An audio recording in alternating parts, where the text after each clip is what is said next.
Retro Ghetto. Hi everybody, welcome back to the Retro Ghetto. First thing I want to say is that these games are not necessarily my favourite video games of all time. These are the games that have had the biggest impact on my life. These are the games that have shaped me into the person that I am today. These are the games that made me. Okay, I want to take you guys back to 1994, and a 7-year-old me woke up on Christmas morning and opened this glorious box of yellow goodness. This right here is where my love affair with video games really began. This is the reason why I'm sat in front of almost 200 Super Nintendo games right now. Fast forward almost 30 years later and I'd still say this is probably the best Christmas gift that I've ever received. I think this is the first game I ever remember completing on that cartridge, which was Mario 3. I remember to this day vividly doing that with my older brother. And there's so many memories that come back from the 4 amazing games that are included in this glorious cartridge. I recently played through some of these games with my own son and it's as magical as ever, but we'll get to all that later in the video. The next game on my list is another Super Nintendo game, and one which holds very vivid and magical memories for different reasons. That is Donkey Kong Country. I have the most vivid, almost tangible memory of sat with my legs crossed on my grandma's living room floor, sat in front of a little CRT TV, not only playing this game, but more vividly, the minecart level. I remember being stuck on that level for hours and hours and continually missing those jumps and falling to my death. But you know what? I sat there with a smile on my face every single time because I was just enamored by the music, the graphics, and not only that, whilst this game undoubtedly holds up to this day, nostalgia can often be a rose-tinted screenshot of time. And for me, it wasn't just the game, it was the surroundings. Every single weekend and school holidays, I was at my grandma's house. It was very much the happy place for me in my childhood. And if I wasn't playing my Super Nintendo, I was watching the Rugrats on Nickelodeon. We didn't have cable in my house, so I really appreciated it at my grandma's house. A real core memory for me of a more innocent time in my life, all wrapped up in the form of Donkey Kong Country on the Super Nintendo. Skipping forward a couple of console generations now, but a game that I love for very similar reasons is Gex Enter the Gecko. This 1998 James Bond spoof was full of inappropriate one-liners that were so commonplace in the 90s. And as an 11-year-old, I thought this was so cool. Spending my days playing through this action platformer and spending my evenings watching WWF's Attitude Era really felt like the perfect storm for a young kid about to enter into his teenage years. And once again, the memories of this game are wrapped up in me being sat at my grandma's house. I'd reached a point where my cognitive development was just about there and my thumb skills were good enough that I could actually sit down and complete a video game, and I really set my mind to completing Gex Enter the Gecko. I hammered this game for about 2 to 3 days, and when I look back I have a sense of guilt because I deprived not only an elderly lady but one of the sweetest ladies I've ever met in my life of her creature comforts, right? I sat there on the big chair with the big TV while she was further up in the room on the sofa that was reserved for guests with a little television because I had this game on the TV for a 2 to 3 day period until I got it finished. As a grown man with my own child, I now see that because I was happy, she was happy, and yeah, there's just so many fantastic memories I have playing through this game, and I'm going to play through it again this year and see if I can rekindle a little bit of that magic. Okay, sticking with PlayStation 1 now, and a very different game with a very different memory. Last time I spoke about this game on the channel, I almost cried. It's as close as you'll ever see me to come to crying on this channel. That's not going to happen this time because I am prepared for it. Last time I didn't know I was going to end up speaking about it, but that game is Ridge Racer Type 4. So me getting my hands on this game was at a time where everybody had a chipped PlayStation 1 and everybody knew somebody that could get you games for £5 or less. I think we paid £3 a game if you bought like 10 or more. So games were very commonplace. I remember having a copied version of this on a CDR somewhere, and it was a point where you sort of sat in front of a video game and you played it, right? And with this game, in order to unlock all the different cars that were available, it wasn't just a case of winning every race. You kind of had to finish in every different position because you'd get different cars based on where you'd finish in the table.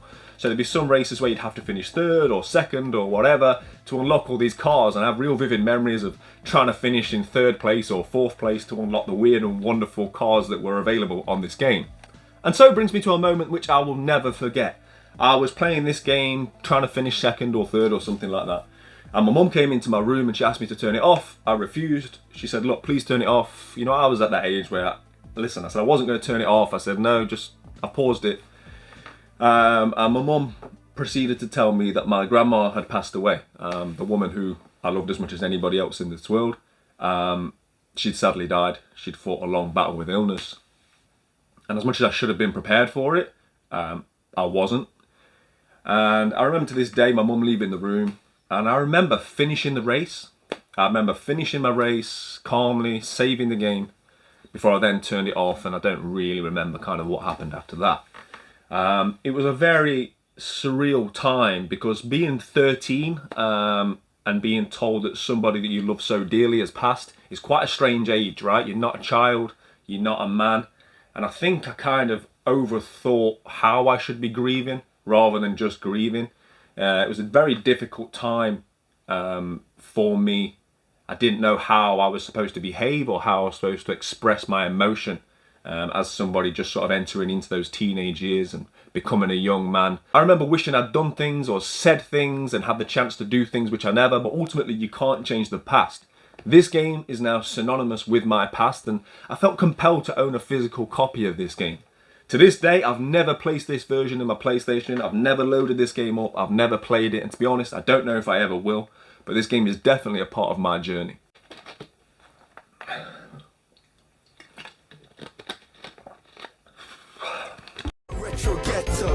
Fast forward a couple of years and I'm a 15-year-old that thinks he knows everything and can't be told nothing. All I want to do is spend time with my friends, and a large part of that was playing Pro Evolution Soccer. I could have chosen any Pro Evolution Soccer from that time period, but I'm going to go with what was probably my favourite, Pro Evolution Soccer 3. For me, the greatest football game ever made, a time when football games were about fun as opposed to more simulation and making things as realistic as possible. Before FIFA took over and everything became about online, Pro Evolution Soccer was where it was at, and me and my friends used to congregate on an almost daily basis. We'd all sit in a small room, killing as many brain cells as we could within a short space of time, and play Pro Evolution Soccer 3. Those times were brutal. It was always winner stays on. If you were the champ because you won the last game, you got to sit in a nice comfy chair in front of the TV. And if you were the challenger, you'd have to sit on a little children's garden stool, somewhat out of the way, with people no doubt punching you in the ribs, poking you in the back, and doing anything and everything they can to mentally put you off from winning and getting yourself to become the champ. It's easy for me to look back on those formative years and think we weren't really doing much productive, but in reality, it couldn't be much further from the truth. What I was doing was solidifying a bond with my friends who became brothers, to which I still have to this day, and I wouldn't swap those relationships for the world. What then followed was what I call the barren years. There was a period of time where gaming was just not so much on my radar. I always played the latest Pro Evolution, and I'd always be playing Football Manager, but besides that, I didn't keep my ear to the streets, I had no idea what was going on, and I didn't even own the latest console.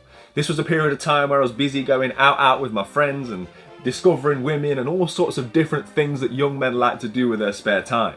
Until one night I had an epiphany. I had what alcoholics refer to as a moment of clarity, and I can't explain exactly as to why, but I remember it being almost 11 o'clock at night, sitting bolt upright and thinking, I'm going to go to the 24-hour Tesco supermarket. I'm going to buy the latest console, which was a PlayStation 3 Slim. I think it was towards the end of the PlayStation 3 life cycle, and I'm going to buy a couple of games. I went down to my local Tesco extra store, I got my PlayStation 3, and I had no idea what games I was going to buy. As I say, I was so out of the loop, I didn't know what games were available, which games were good, which games were critically acclaimed, or nothing. I literally bought 2 blind buys, probably based on the front cover alone and the price, and let me tell you, it couldn't have worked out any better. The 2 games that I picked up after such a barren period for me of gaming was Sleeping Dogs and God of War 3. Sleeping Dogs went on to become one of my favourite open world games to this day. Outside of Grand Theft Auto, I don't think there's a better open world game, and I've recently started playing through the remaster, and it's a game that I hope to finish this year. And once I'd had my fill of Sleeping Dogs, I put God of War 3 into my PlayStation 3 console, and to some extent my life changed forever. Destroying the whole pantheon of Greek gods in one game, I remember thinking to myself, wow, is this how good every video game is these days? And this really reignited my love affair with gaming, which has led to me ultimately having a room full of games, a YouTube channel, and becoming a large part of my life. And that takes me nicely onto the next game, God of War 4. This would go on to be a very seminal game for me, and this game on its release in 2018 was probably the most anticipated game release of my life, and when it dropped, it actually exceeded all my expectations. At the time, I'd been with my partner Mrs. Retro Ghetto for a couple of years, and she was now heavily pregnant, and before I'd seen the end credits roll or I'd killed the Valkyrie Queen, my son was born. So here I am watching my favourite protagonist struggle with getting a grip on becoming a father and a role model, just as I was becoming one myself. Very poignant for me in terms of its timing, and ultimately that's what's led to my God of War fandom, and I've even got the God of War tattooed on my arm. Both God of War 3 and 4 just ran parallel with my own life journey, and I have a real sense of a connection with Kratos, and that's something that I never thought possible with what is a fictional character. But yeah, this game and its journey just really was very synonymous with my own, and yeah, I think it's something that I'll always carry with me going forwards. Okay, so the next game that I want to discuss isn't one that has the same emotive history to me, but it's one that definitely shaped me as a gamer, and that is Thunder Force 4 on the Mega Drive.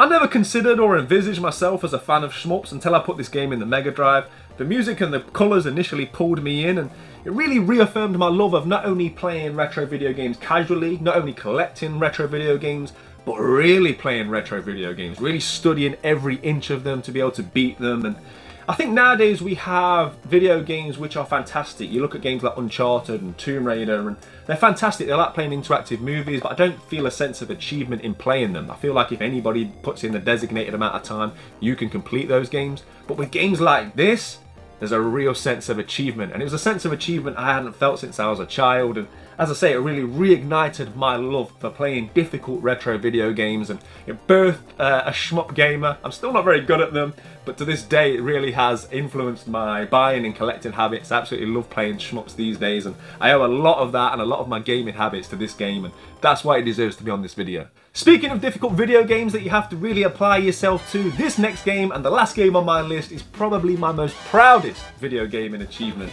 and that is Cuphead. Cuphead is a real full circle moment for me. This was a game that my son actually got me for Christmas, and it's the first time that he took a real interest in the game that I was playing.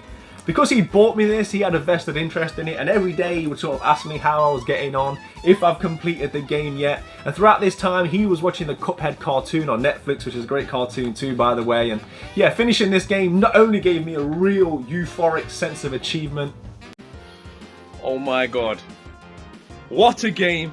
Only video games can make you feel like this, as you can see. But it's also the fact that this is the first game that me and my son really experienced together, and for that reason this is always going to have a place in my heart. So there we go, I've been gaming my whole life, and when you do that, certain games will become synonymous with memories and key events that have happened throughout your life. And have provided not only a subplot, but have actually played a key part in what is my story.